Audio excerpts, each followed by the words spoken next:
Hello friend, নমস্কার সবাইকে। হাতে ফুল দেখে মনে করতে পারেন হয়তো বা জামার জন্য ফুল কিনতে গেছি। না, আজকের দিনের ফুল কেনাটা আমার জামার জন্য ছিল না। এই বর্ষাকাল আসাতে এখন আমাকে প্রত্যেক সপ্তাহে 1-2 দিন ফুল কিনতে যেতে হয়, সেটা আমার পুজোর ফুল। এত গাছ লাগিয়েছি বাসায়, তারপরেও না ঠিকঠাক একটা ফুলও পাচ্ছি না। সপ্তাহের অন্যান্য দিনগুলো একটা দুটো ফুল আর তুলসী পাতা দিয়ে আমি চালিয়ে নিই নিত্য পুজোটা, কিন্তু বৃহস্পতিবার আসলে সে তো আর হয় না ওইভাবে। তো একটা দুটো ফুল দিয়ে আমি মাকে পুজো দিলে আমার মনটা শান্ত হয় না, তাই আমি মায়ের জন্য চলে যাচ্ছিলাম ফুল আর পুজোর যাবতীয় সামগ্রী কেনার জন্য।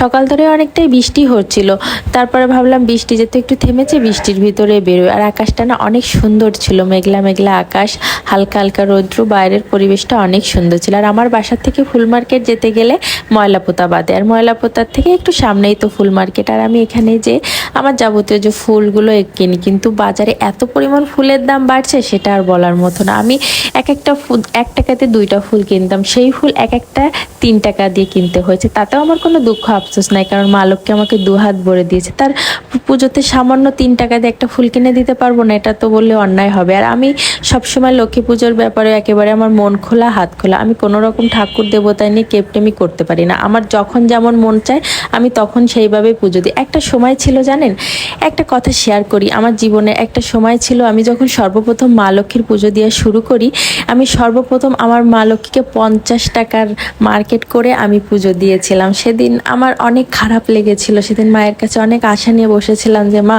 তুমি আমার এই সামান্য পুজো নিয়ে সন্তুষ্ট হও। সেদিন আমার দেওয়ার মতো কিছুই ছিল না। 50 টাকায় বাজার করলে কি হয় একটা পুজোর, কিন্তু সেই 50 টাকা থেকে বাজার করা শুরু করলাম যেদিন পুজো করা, মা লক্ষ্মী আমার দিকে 2 হাত ভরে দিয়েছে।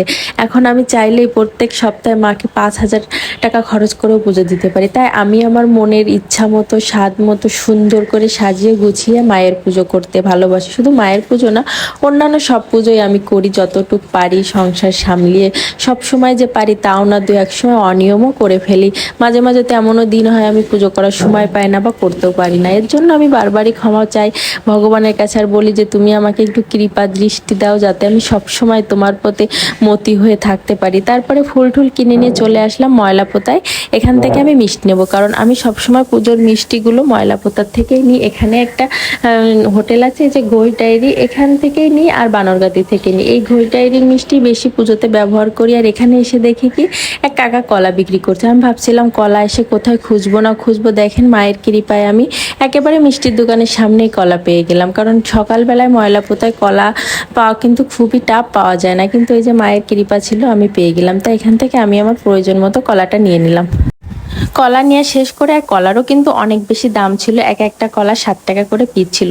তারপরে আমি কলাগুলো নিয়ে চলে গেলাম মিষ্টির দোকানে। এখান থেকে আমি পঞ্চমিষ্টি দেবো। আমি পঞ্চমিষ্টিটা দেওয়ারই বেশি চেষ্টা করি, কারণ পঞ্চফল পঞ্চমিষ্টি এইগুলোই বেশি থাকে আমার পুজোয়। কিন্তু আজকে ভাবলাম একটু প্রসাদটা অন্যভাবে দেবো, পঞ্চমিষ্টি দিয়ে আতপ চাল ঠাল দিয়ে কলা ঠলা দিয়ে একটা সুন্দর করে বাটা সাজাবো। সেই অনুযায়ী আমি পঞ্চমিষ্টি এখান থেকে সাজাচ্ছিলাম। আর পঞ্চমিষ্টির কিন্তু বেশি দাম হয় না, 100 টাকার ভিতরই হয়ে যায়, এটা নিয়ে কোনো নেই। তারপরে এটা আমি ঘরের জন্যই নিচ্ছিলাম, আমার মেয়ের জন্য আর আমার বরের জন্য। এরা এই মিষ্টিটা অনেক বেশি পছন্দ করে, এই যে রসমালাই টাইপের, এটা বড়, এর জন্য কি একটা নাম আমার খেয়াল নেই। যাই হোক, এটা রসমালাইয়ের মতো খেতে। এখান থেকে আমি 4 পিস নিয়ে তারপরে বাসার উদ্দেশ্যে রওনা দিলাম সব জিনিসপত্র নিয়ে। আর তার ভিতর কিন্তু পানও নিয়েছিলাম।